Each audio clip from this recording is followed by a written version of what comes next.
మిథున రాశి వారికి శ్రీ పరాభవ నమ సంవత్సరంలో ఆదాయ వ్యయాలు ఎలా ఉండబోతున్నాయి, ఎలాంటి ఐశ్వర్యప్రాయమైన జీవితాన్ని పొందబోతున్నారో ఈ వీడియోలో సవివరంగా సంపూర్ణంగా తెలుసుకుందాం.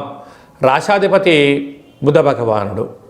వీరికి రాశిలోనే దేవగురు బృహస్పతి సంచారము చేయడము చాలా యోగదాయకం. ఆయనే ఈ సంవత్సరం రాజు అయ్యారు కనుక ఆధ్యాత్మికత, సత్ప్రవర్తన, నియమ నిష్ఠ, దీక్ష, సంకల్పంగా ఎవరైతే ఉంటారో వారికి అన్ని పనులు నెరవేరుతాయని చెప్పి గమనించాలి. వీరి యొక్క ఆదాయం 8, వ్యయం 11 అనగా -3 అయినను ఉన్నతమైనటువంటి పదవులను అలంకరించేటువంటి కాల సమయంలో స్వీయ నియంత్రణను పాటించగలిగినట్లయితే మీకన్నా అదృష్టవంతులు ఎవరు లేరు అని చెప్పి కూడా గమనించాలి. రాజ్యపూజ్యం 1, అవమానం 7 కనుక మీ చుట్టూ శత్రువులు పొంచి ఉన్నారు కనుక అనేక మంది మిమ్మల్ని సద్వినియోగపరచుకోవాలని, మీ పని అయిపోయిన తర్వాత మిమ్మల్ని శత్రుగా చిత్రీకరించడానికి సిద్ధంగా ఉన్నారు. తస్మాత్ జాగ్రత్త. రాశాధిపతి బుధుడు, రాశిలోని గురు సంచార స్థితి యోగదాయకం.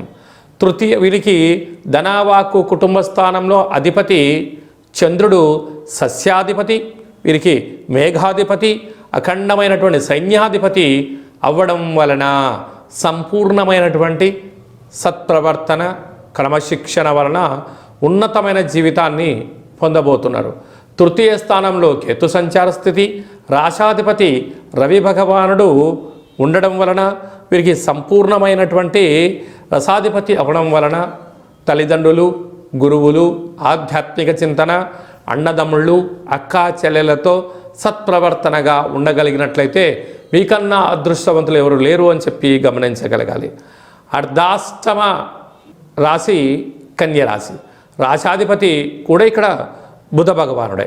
ఈ బుధ భగవానుడు ధాన్యాధిపతి ఉండడం వలన సకాలంలో తిండి, సకాలంలో దాన ధర్మాలు చేయగలిగినట్లయితే మీకన్నా అదృష్టవంతుడు ఎవరు లేరు అని చెప్పి కూడా గమనించగలగాలి.